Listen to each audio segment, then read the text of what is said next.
I started my academic career as a researcher at the University of Padova in 1990. In 1998, I become associate professor at the University of Milano. And then I come back at the University of Padova in 2002. And in this case, I come back as full professor. I work at the Department of Land, Agriculture and Forestry of the University of Padova, and I teach, obviously, in the same department today. My teaching activities deal essentially to farmland appraisal and environmental appraisal, with reference to my past and today research activities. I studied for a long time problems connected to the analysis of landscape and the classification of landscape, especially with references to with reference to the historical value of landscape and the presence of some historical elements also in the actual agriculture.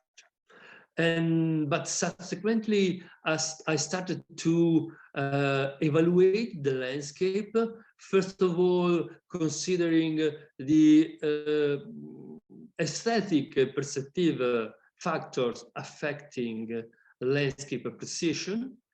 And then I started to analyze the landscape from an economical point of view, in order, first of all, to verify if people are willing to pay in order to preserve historical landscape or to improve the quality of the landscape.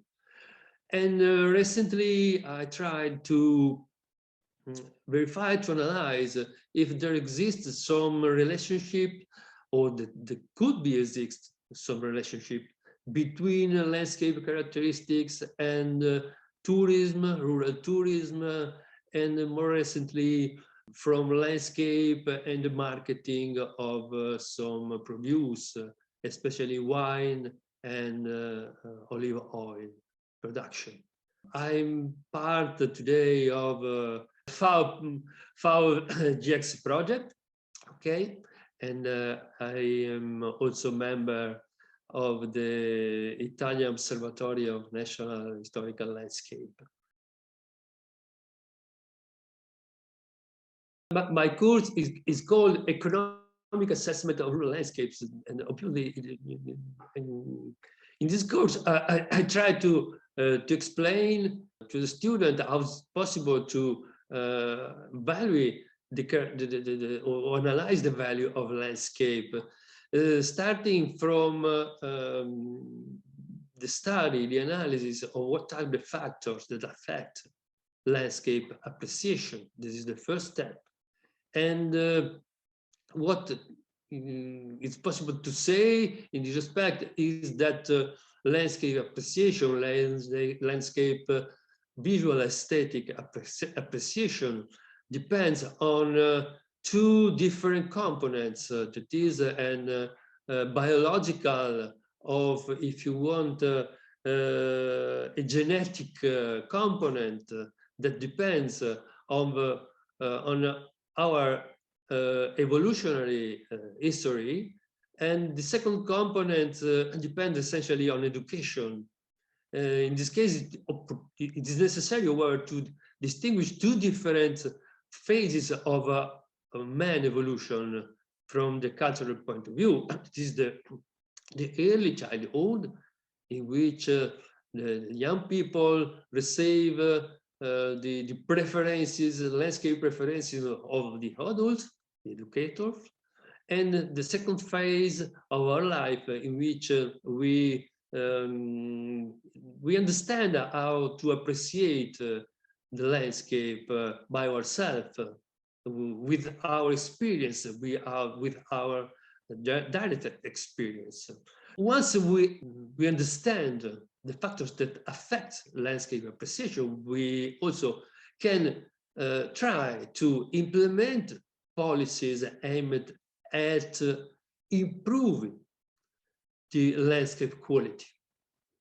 But in order to carry out, to design this kind of policies, it is necessary also to know some instrument that make it possible to evaluate the quality of landscape.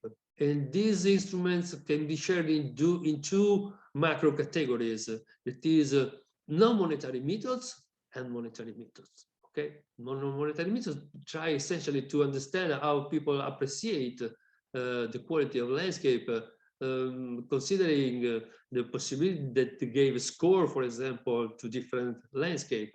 Monetary evaluation is a bit more complicated, but it can be useful, especially to make it clear to the people or to the politicians, if you want, that the landscape is able to produce some cultural ecosystem services, and that these ecosystem services has a value, a monetary value, that has to be considered when implementing rural policies, for example, or when implementing the CEP, the Common Agricultural Policy.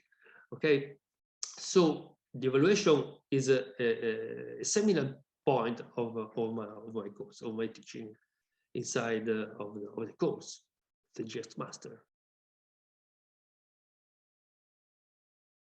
To understand why it is necessary a public intervention to support the farmers that produce high quality landscapes, it is necessary to understand what are the economic characteristics of the landscape. Landscape is, from the economic point of view, can be considered a positive externalities.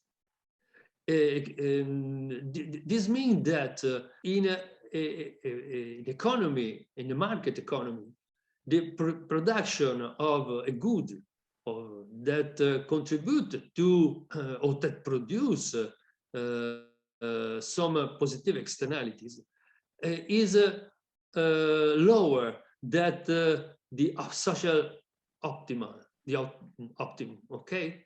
And this depends essentially by the fact that when a farmer produce a good, it is not paid for the quality of landscape that can be considered a sort of side effect of the production. Okay, so if farmers cultivate wheat or maize or so on by preserving hedgerows, it contributes to improve the environment and also the landscape. But usually it does not. It is not paid for the production of landscape quality. So people receive the benefits without paying. And it's possible that the farmers decide to cut the hedgerow, and so it will increase his return, his income, okay? But at the same time, people will, there will be a reduction of people well-being, okay? So to prevent this kind of transformation and to improve the landscape quality, it's necessary that a public pay the farmers for the landscape quality that it produces, for the benefits that is going to produce in favor of the whole population. Okay. Without this intervention, we can say that the arrangement of the landscape will have a lower quality than the social optimum. I mean that at this point, this war make it clear that without a long-term policy aimed at resolve the problem of the provision of fuel in Italy of energy in Italy, we were not able to face the evolution of the worldwide political situation. Okay, and unfortunately, in Italy, we did not in the past try to analyze correctly what will happen in the future. And so today is absolutely necessary to decide what could be the usefulness of the farmland, of the forest, and so on, in order to contribute to reduce the necessity to import from abroad energy, okay?